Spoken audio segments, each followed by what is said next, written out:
Daily जाते थे firing के लिए, क्योंकि वो 10 दिन से उधर बॉर्डर के लिए तैयार हो रहे थे। वो लोग सामान भी पैकिंग हो रहा था जाने के लिए।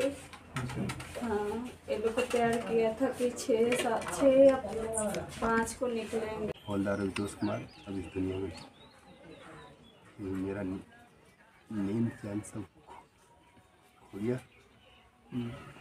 और मैं उसी कमरे से निकल के चला आया, दिल्ली आया। फिर वंदे भारत पकड़ना था लेकिन मैं पकड़ नहीं पाया, 2 मिनट लेट हो गया। मैंने ओला बुक किया था लेकिन ओला वाले ने पहुँचाया नहीं टाइम से। हम उसी विभाग में जाना चाहते हैं। आप नौकरी करना चाहती हैं? जी, बच्चों के लिए? बच्चों के लिए दानापुर कैंट में बढ़िया से 9 बजे रात तक खेला उन्होंने क्रिकेट, बच्चों के साथ बैट बॉल खेलते रहे। फिर रात में अचानक रात में एसएम साहब का कॉल आया कि आप मेरे पास आओ। एसएम साहब ने बुलाया था, अब मिल के आए और आए, बैठे बेड पे लेटे और लेटे रह गए। 10 मिनट बाद भाभी गई, देखी, हिला डुला के देखी, लेकिन पता नहीं चल पाया कुछ। ताकि हमारे भाई ने तो छोड़ के हम लोग को चला गया। इसके अलावा हम लोग कुछ नहीं कह सकते हैं। आप लोग जो कर सकते हो तो कुछ हम लोग तो जानकारी कब मिला था? जानकारी हमको मिला 2 बजे रात। हम 9:30 बजे 10 बजे तक अपनी भाभी से बात किए थे। मेरी भाभी ने पूछी भाई कहाँ है, तो बोली सेंटर यूनिट में है। अभी एसएम साहब ने फ़ोन किया था। सारण जिले के दरियापुर प्रखंड के सैनिक, उनका नाम था रवितोष कुमार, जिनकी उम्र महज 32 वर्ष था। संदिग्ध स्थिति में उनकी मौत हो जाती है। हम अभी उनके घर पे बैठे हुए हैं, मेरे साथ में परिजन हैं। आइए जानते हैं उनके बारे में और कैसे क्या हुआ, सारी जानकारी इनसे लेते हैं। क्या नाम हुआ आपका? मेरा नाम अरुण कुमार हुआ। अरुण कुमार हुआ मेरा नाम। आप उनके भाई हैं? हम छोटे भाई हैं उनके। छोटे भाई जी। अच्छा, ये घटना कैसे हुई? ये घटना ऐसा कुछ आइडिया नहीं था। हम लोग तो सब कुछ मतलब अभी 20-21 तारीख को ही मिले थे, हमसे तीनों भाई मिले थे उनके गाँव में ही। अच्छा, कुछ दिन पहले? बाद हाँ, अभी आए हुए थे, वो भी छुट्टी पे आए थे। उसके बाद हम लोग अपने ड्यूटी पे चले गए। मैं भी फैजाबाद रहता हूँ दिल्ली में। वहाँ से रात में मुझे लगभग 1:30 बजे के आसपास कॉल आने लगा, लेकिन मैं 12:50 के आसपास सोया ही था, तो मेरा नींद खुला नहीं। और जैसे सुबह 4:30 बजे के आसपास नींद खुला तो मुझे ये बात आया, उनके एसएम साहब का फ़ोन आया था। मैंने उनको रिटर्न कॉल किया तो एसएम साहब ने बोला कि आप यहाँ आ जाओ, कि तो उसका तबीयत ज़्यादा ख़राब है। अच्छा। फिर मैंने बोला कि सर आप बताओ मुझे दिक्कत है क्या एक्चुअल। उन्होंने बोला कि नहीं, कि आप हो कौन, आप पहले क्लियर करो। मैंने बोला कि उनका मैं छोटा भाई हूँ, कि आप मुझे बता सकते हो, कोई दिक्कत नहीं है। फिर उन्होंने बोला कि नहीं, कि अभी हवलदार रवितोष कुमार अब इस दुनिया में मेरा नींद चैन सब हो गया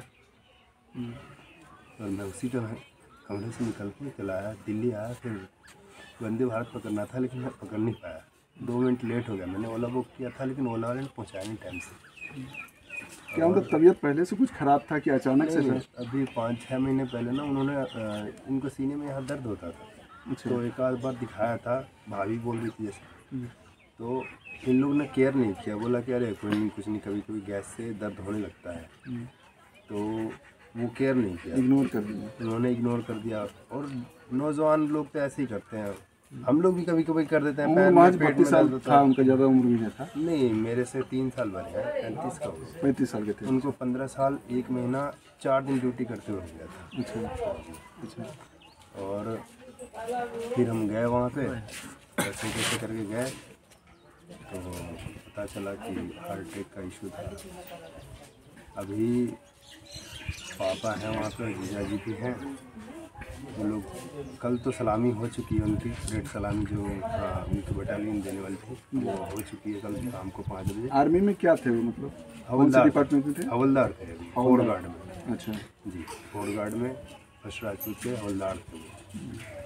अभी बाकी सेना की तरफ से कोई आधिकारिक बयान के क्या कुछ उनका मेडिकल जांच वगैरह कुछ हुआ? वो पोस्टमार्टम होना था, तो एक्चुअली हम लोग लेट हो गए यहाँ से जाने में भी लोग 4 बजे तक पहुंचा। हम खुद 4 बजे तक पहुंचे क्योंकि मेरा ट्रेन छूट गया था। अगर मैं ट्रेन से पहले पहुंचा था तो 11:30 तक पहुंच जाता। हो सकता था मैं कार्रवाई करता अपना ताकि पोस्टमार्टम क्लियर हो जाए। मैं भी लेट पहुंचा। तो वहाँ का नियम है कि या पोस्टमार्टम का नियम ही है कि रात में नहीं करता, तो सुबह में ही पोस्टमार्टम।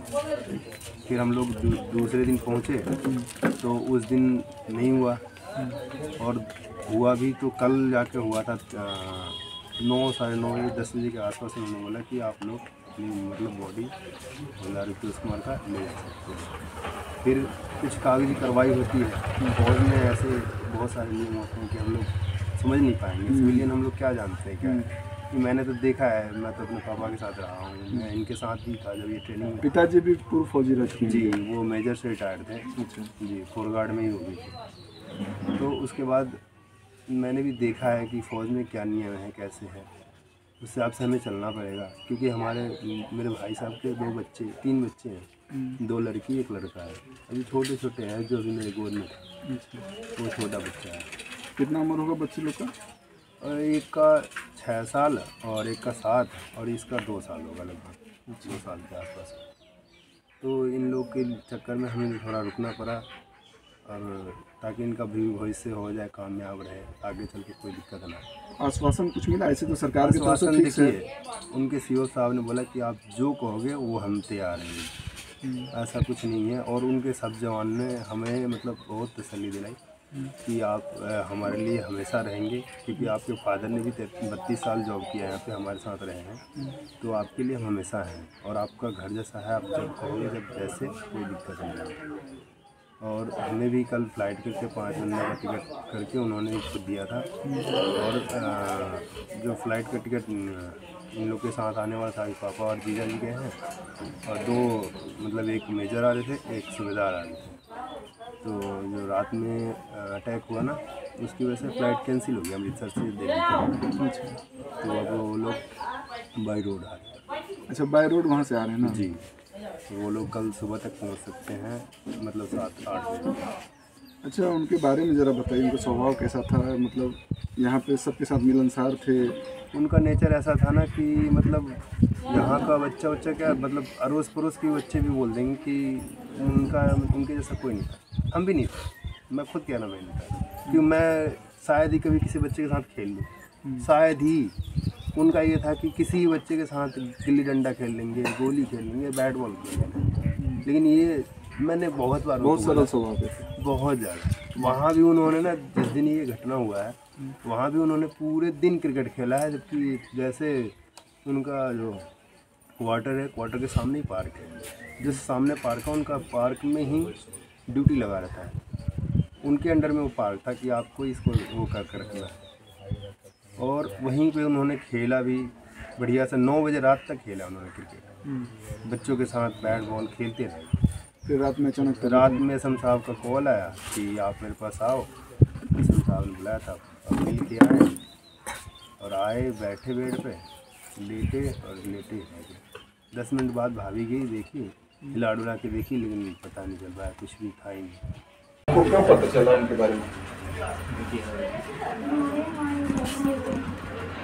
उसी दिन रात में पता चला।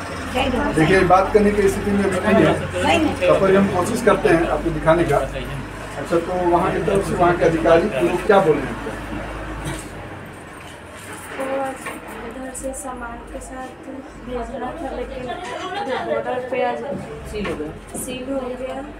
अच्छा, आज 7 मई है, भारत के द्वारा एयर स्ट्राइक किया गया है पाकिस्तान पे, उसी के कारण आज थोड़ी दिक्कत आई हुई है। बाकी हम एयरपोर्ट पे गए, लेकिन वहाँ तक उनको उधर हमला हुआ, इसलिए सीओ रोक दिया। हमला के कारण रोक दिया गया। अच्छा, उनका तबीयत पहले से कुछ खराब था कि अचानक से? नहीं, वो तो डेली जाते थे फायरिंग के लिए, क्योंकि वो 10 दिन से उधर बॉर्डर के लिए तैयार हो रहे थे। वो लोग सामान भी पैकिंग हो रहा था जाने के लिए। हाँ, ये लोग को तैयार किया था कि 6 या 5 को निकलेंगे, मैसेज भी टाइप हो गया था पाकिस्तान के खिलाफ। हाँ, 18 बॉर्डर। आप लोग साथ में ही रहते थे कि आप यहाँ रहते थे? नहीं, हमेशा साथ ही वहीं रहते थे। सीओ बोल दिया था कि फैमिली घर जाएगी, 18 बॉर्डर पे लोग को जाना था, तो कुछ कुछ दिन के लिए, क्योंकि मिसाइल उधर से छोड़ेगा तो फैमिली को कुछ भी हो सकता था, इसलिए हम लोग को घर छोड़ने के लिए बोला था। आदेश दे दिया था पहले, यूनिट से आदेश हो गया था, कोर कमांडर ने दे दिया था।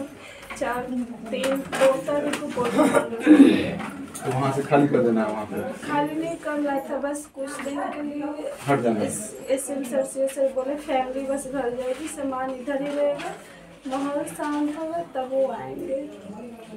फैमिली बच्चे, आपके परिवार में आपके कितने बच्चे हैं अभी? 2 लड़की 1 लड़का। 2 लड़की हैं, छोटी छोटी 2 लड़की है। एक सेकंड में है, एक LKG में और एक लड़का 1.5 साल का। अच्छा, तो आप सरकार जो देख रही है उनसे क्या डिमांड करना चाहिएगा आप लोग? जो फ्यूचर बच्चे का, दो बच्ची है, एक बच्चा है, उनके फ्यूचर के लिए क्या मांग कीजिएगा सरकार से? हम उसी विभाग में जाना चाहते हैं। आप नौकरी करना चाहती हैं जी, बच्चों के लिए? बच्चों के लिए दानापुर कैंट में। दानापुर कैंट में आप सोच रहे हैं कि नौकरी करें हम? कैंटीन में कुछ में भी, क्योंकि हमारे घर से नज़दीक है, इसलिए हम उधर नहीं रह सकते। आपके फादर इन लोग भी पूर्व मतलब सैनिक रह चुके हैं? हाँ, 4 गार्ड में ही थे फादर भी मेरे, और मेरे हस्बैंड भी 4 गार्ड ऑन ड्राइव थे, 4 गार्ड। तो ये पहले आपको आशंका नहीं था इनका तबीयत जब खराब होता था तो आपको पता नहीं चल पाता था? ये अचानक से ही हो पाया? नॉर्मली थे, नॉर्मल थे पहले से? दिन में भी नॉर्मल थे, SM सर से बात भी किए थे, बॉल भी खेले थे, हर चीज़ नॉर्मल था। बस बोले थे पैकिंग होना है उधर जाने के लिए, इसलिए हम लोग को ऑर्डर हो गया, तो 2 दिन में निकलना है कि तुम घर चले जाना। अच्छा, सेना के अधिकारी लोग आप लोगों को क्या आश्वासन दिए हैं, कुछ आपको पता है?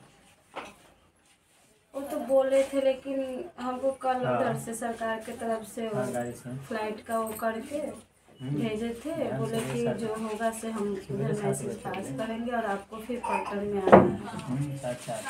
आपको बोले थे? कि परिवार के साथ ही अभी रहना है, जब तक जो CO है वो बोले कि हम जब तक है तब तक आपको मेरे साथ ही रहना है, हम हमारे साथ में रहेंगे, स्कूल से लेकर हर चीज़ के लिए। जो तो उनका कमान है।